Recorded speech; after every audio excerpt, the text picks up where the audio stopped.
Behold, even to the moon, and it shineth not, yea, the stars are not pure in his sight. How much less man that is a worm, and the Son of Man which is a worm.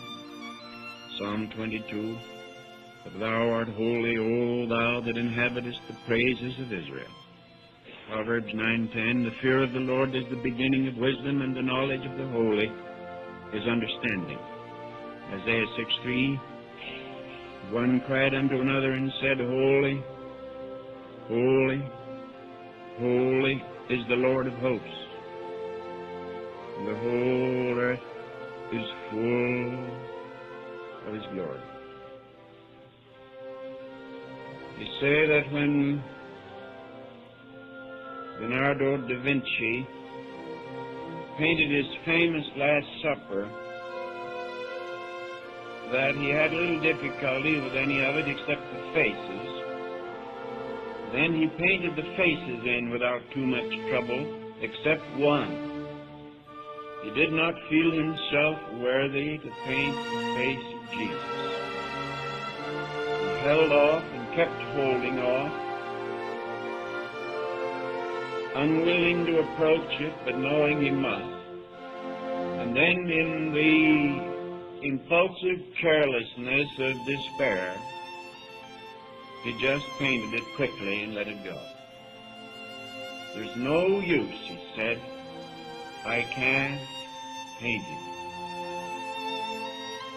In speaking on the holiness of God, I feel very much the same way. This last week, I rather suffered through this and wondered why today and tonight I was able to get around it all, but I think that same sense of despair is on my heart. There isn't any use for anybody to try.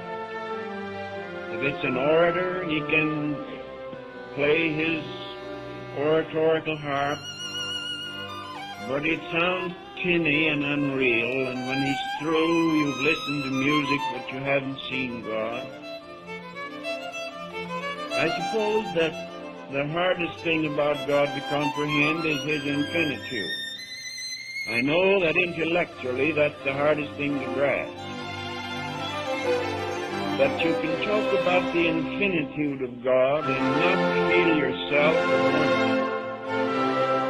But when you talk about the holiness of God, you have not only the problem of an intellectual grasp, but you have a sense of personal vileness, which is almost too much to bear.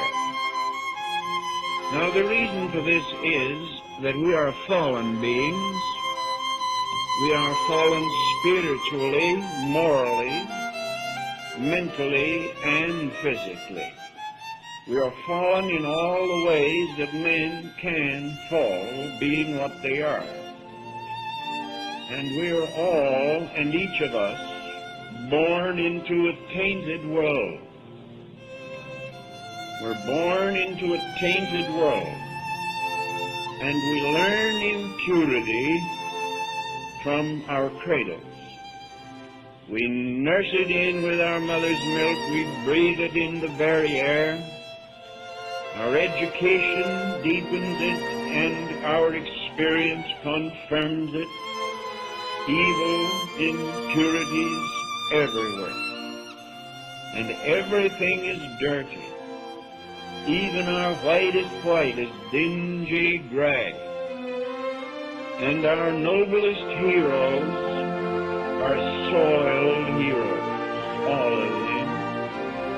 So we learn to excuse and to overlook and not to expect too much.